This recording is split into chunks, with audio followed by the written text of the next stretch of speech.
Hey everybody, it's Ben from Badgeless, and I am back today to give you a full platform demo.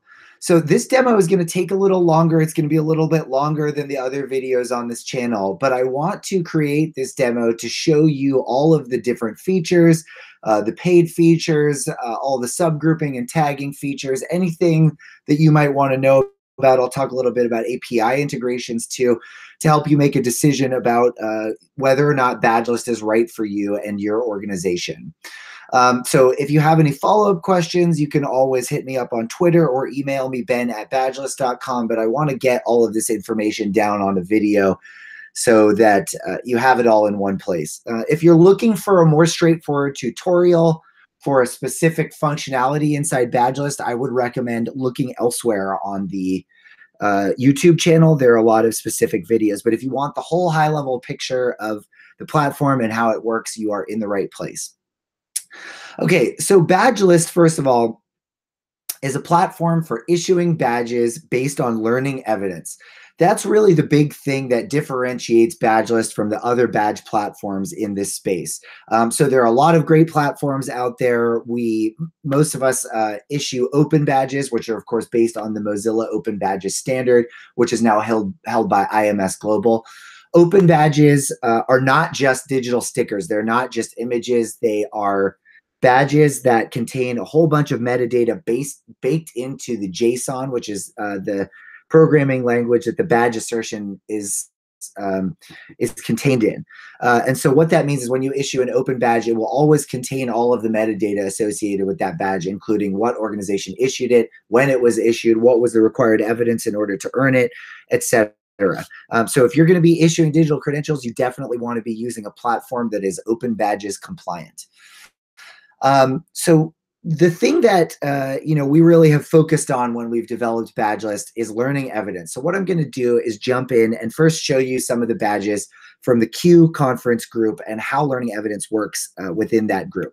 So if I head down to my Q conference group here, I can now see all of the badges that Q earned or was issuing for this conference.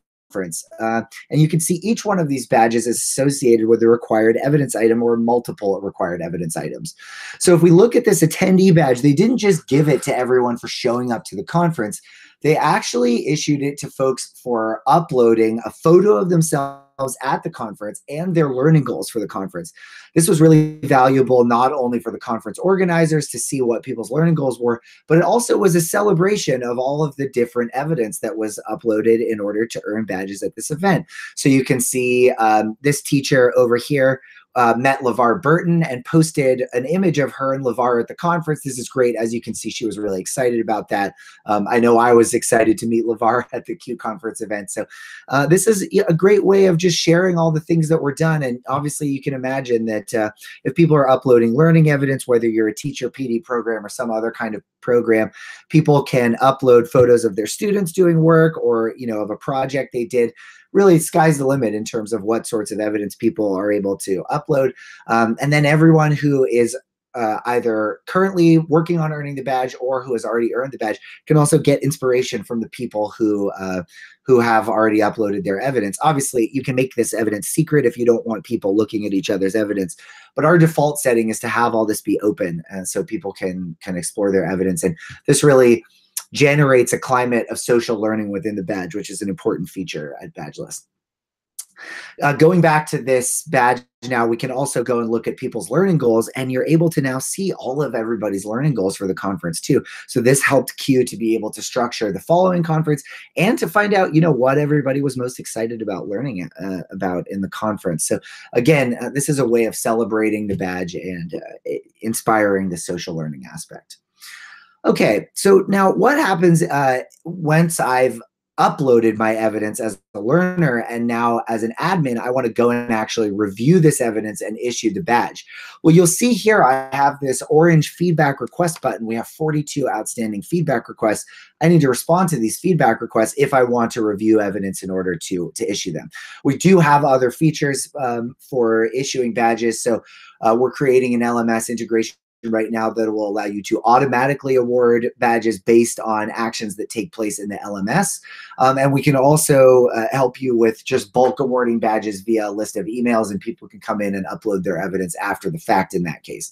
But how do I issue badges based on actually reviewing evidence? Well, I click this orange feedback request button, then I decide whether I want to issue badges either by individual person or by the badge. For now, I'm going to select badge. Take a look at this Q Social Butterfly badge. And basically, this will then take me to the screen that allows me to review all of this evidence in one place. So we can see all of these teachers have uploaded all of their beautiful evidence for these badges.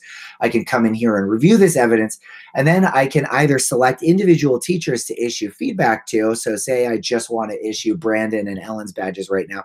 I'd select the two of them, click this add feedback button, or if I'm ready to issue all these badges, I can click select all. You'll see down here it says 17 logs selected now. I can click add feedback, and then I can say, great job, everybody. Thanks for submitting or sharing your evidence. Looks great. I can click this endorse button. It will issue everyone the badge. They'll get an email saying you've earned this badge. If you've selected people who haven't quite completed the badge and you want to say like, hey, you're still missing this piece of evidence, you write that in the feedback summary, click feedback only, and then they'll get an email saying they need to come back into the badge and change their evidence, and then they can resubmit it, and then you'll get another feedback request in your queue as the admin.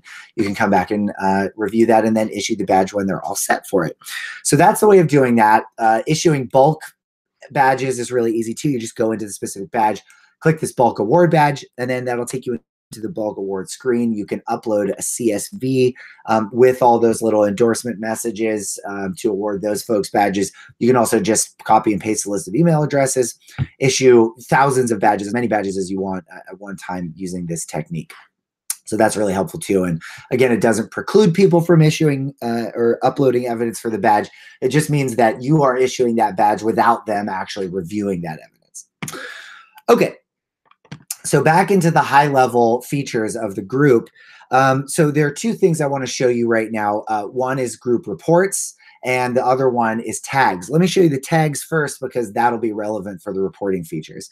So if I want to create specific tags to make subgroups, I can do this either in the badges section or in the members section down here. So imagine that, I'm a large organization with a lot of different badges, and I've got, professional development offerings in a whole bunch of different areas.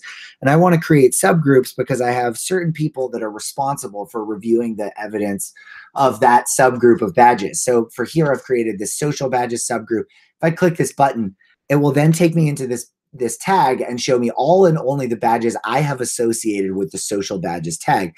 Now I can also see all and only the feedback requests associated with these social badges. So if I'm the admin that's just responsible for these specific constellation of badges, I can then just click this button and then see all and only the people who have requested feedback for the badges that I'm responsible for.